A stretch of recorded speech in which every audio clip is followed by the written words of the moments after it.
Voiceover ready. Told by the judge in first person. They say every judge learns to live with the weight of the verdicts they give. I did. 30 years on the bench, I wore that weight like a second skin. Murderers, thieves, liars, I saw them all. You learn to keep your distance. You learn not to flinch. But nothing prepares you for the moment the victim is your own child. It was a Tuesday. Early spring. I was in court, mid-sentence, when my phone buzzed in my pocket.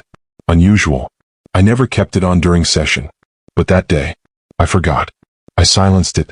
A minute later, it buzzed again. And again. I looked at the screen. Unknown number. Something in my gut twisted. I asked for a 5-minute recess, walked into my chambers and took the call. A woman's voice. Come. Too calm. Is this Judge Rivera? Yes. I'm calling from the Department of Public Safety. There's been an incident involving your daughter, Allison. My knees buckled. They said her name like a case number. Like she was already gone. By the time I reached the scene, the house was wrapped in yellow tape. Flashing red lights bounced off the windows. Neighbors stood on lawns, whispering. I was told not to enter. But I did. And I saw her. My little girl. Face down.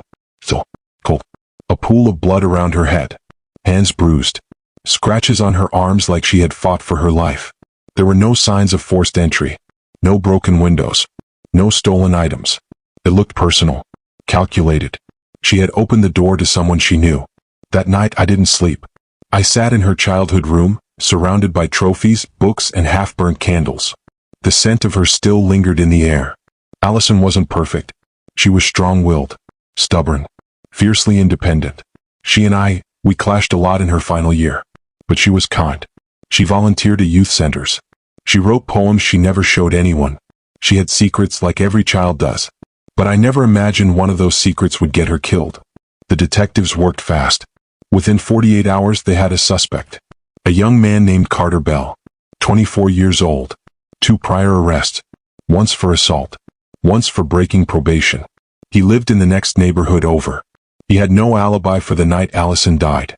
They found his fingerprints on a glass in her kitchen. And a journal in her desk drawer with pages of conversations. Messages between them. They had known each other. Deeply. He wasn't just a suspect, he was someone she had loved. Someone she had kept from me. When I heard his name, I froze. Carter Bell. I'd sentenced him before. 2 years ago. Minor possession charge. He stood in my court, defiant, eyes filled with anger. I remembered saying to him, "You keep living like this, young man, and you'll destroy everything around you." Now I was looking at the wreckage of those words. The DA asked me to recuse myself. Conflict of interest, they said. Personal bias. I refused. This was my daughter. I wanted the truth. I wanted justice. And I wanted to look that boy in the eyes and ask, why? They brought him into the courtroom in chains. Carter Bell. Same hard stare. Same clenched jaw. But this time he wasn't angry, he was afraid. And I wasn't just a judge anymore. I was a father, sitting 10 feet away from the boy who might have murdered my only child. I'd seen thousands of defendants in that seat. But none made my hands tremble like he did. Not because I feared him, but because a part of me still hoped that he didn't do it. That maybe this wasn't the whole story. The prosecution laid out the facts. They had fingerprints, text messages, security footage of Carter's car near our street the night Allison died. A neighbor said they saw someone matching his description, leaving the house around 10 p.m. Then they played the voicemail. A message Allison had left on her best friend's phone, just hours before her death. "He's not who I thought he was," she said. "He scares me. If anything happens to me, tell my dad I'm sorry." That nearly broke me. I had to excuse myself. Went to the chambers and locked the door. I wept. For the first time in 20 years. Not just for her, but for all the chances I missed to ask her what was going on. I was so busy being a judge. I forgot how to be her father. When court resumed, Carter's defense attorney stood up. Said Carter and Allison had a complicated relationship. Said the night she died they had argued, yes, but that Carter left before anything happened. No witness. No solid alibi. But then came the twist. The defense pulled out a sealed envelope. Inside, a handwritten letter from Allison to Carter. It was dated 1 month before her death. "I don't care what my father thinks. I know who you really are. You've changed. You're not your past. You're better now." My chest tightened. I read it again and again. Had I misjudged this boy? Or was she just blinded by love? Then came Carter's testimony. He looked straight at me when he spoke. I didn't hurt her, he said. I loved her. I would have done anything for her. His voice cracked. For a moment, I believed him. But a father's heart is a dangerous thing. It hears what it wants to hear, and nothing more. The jury watched silent. I saw doubt in their eyes. This wasn't open and shut anymore. This was personal, messy, human. And the more I listened, the more I realized. This wasn't just about Allison's death. It was about her life, the part one never truly knew. You think you know your child. You raise them, feed them, teach them right from wrong. You imagine you're their whole world, that they'd never hide anything from you. But sometimes, what they hide is everything. The third day of the trial changed everything. The prosecution rested their case. But the defense? They weren't finished. They called to the stand Allison's best friend, Julia. I remembered her. She'd spent holidays at our house. Quiet, sweet, always polite. She looked different now, thinner, nervous, clutching her hands as she took the oath. And then she said 5 words that shattered the last piece of the world I thought I understood. Allison was planning to leave. I felt the air disappear from the room. She told me 2 weeks before she died. She and Carter were going to move away. Start fresh. Somewhere no one knew them. No one. Not even me. Julia said Allison felt trapped. That I, her own father, had become a shadow over her life. Not because I was cruel, but because I was strict, rigid, unforgiving. She said he listened to her, Julia continued. She said Carter made her feel seen. I sat in silence. I had spent my life teaching the law, but I never taught myself how to truly listen to the one person who needed me most. Later that night, I found myself in her room again, looking at the tiny details I used to ignore. The bookshelf filled with poetry, half of which I'd never read. The locked box I'd always thought was just for keepsakes.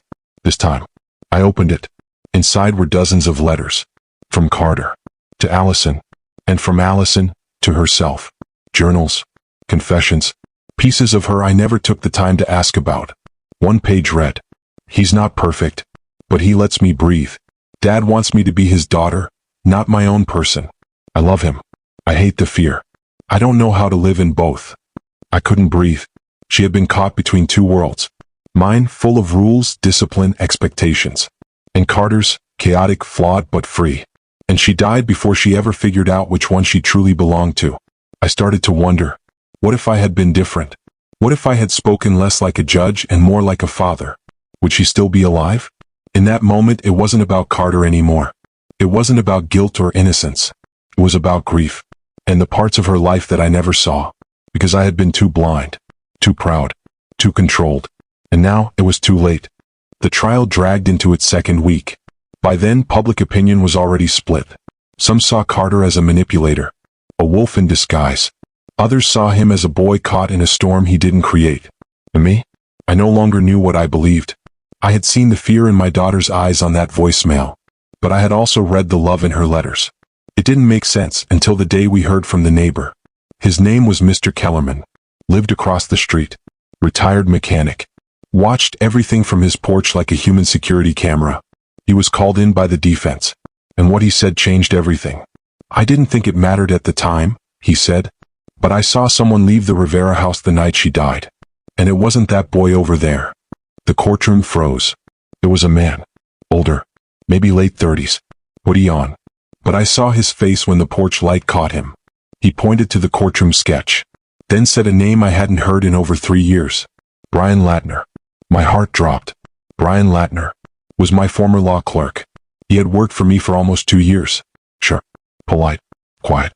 He had been let go after I discovered him accessing sealed records he had no business reading. I thought it was over. We didn't report him. I didn't press charges. I let it go. But I never asked why he had done it. A search warrant was issued.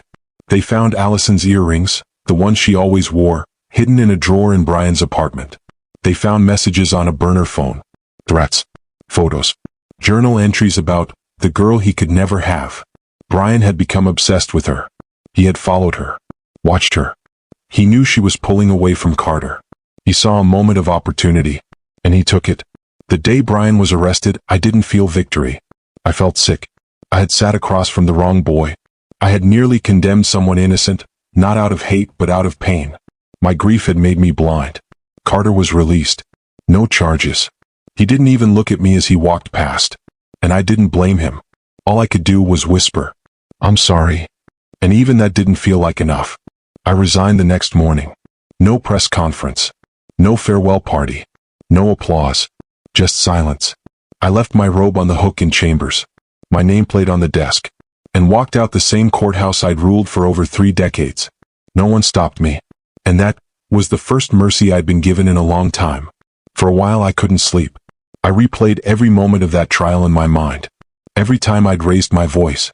Every time I looked at Carter and saw a monster, when he was just a boy in pain. I thought I understood justice. But what I knew was control. Rules. Boundaries. Consequences. Not truth. Because sometimes truth doesn't shout. It hides, in silences, in glances, in the spaces between what's said and what's felt. And I had missed it. As a judge. As a father. I visited Allison's grave every Sunday. Sat there for hours. Not to talk. Just to listen. Sometimes I'd whisper, "You deserve better than me." Sometimes I'd bring the books I found in her room. The ones she'd loved. I read them out loud. As if my voice could fill in the years I lost.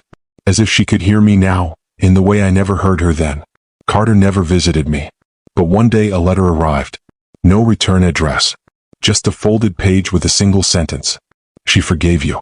Maybe one day I will too." That was enough. Not because I needed his forgiveness, but because I didn't deserve it. And that makes it mean more. I live quietly now. No court. No titles. No gavel. Just a man with a garden and a chair and a past he carries every day. But in that quiet, I've learned something. Justice isn't always a verdict. Sometimes, justice is knowing when you were wrong. And choosing to live differently because of it. I left the bench. But I found something I never had behind it. A human heart. And I only wish I had listened to it before it was too late.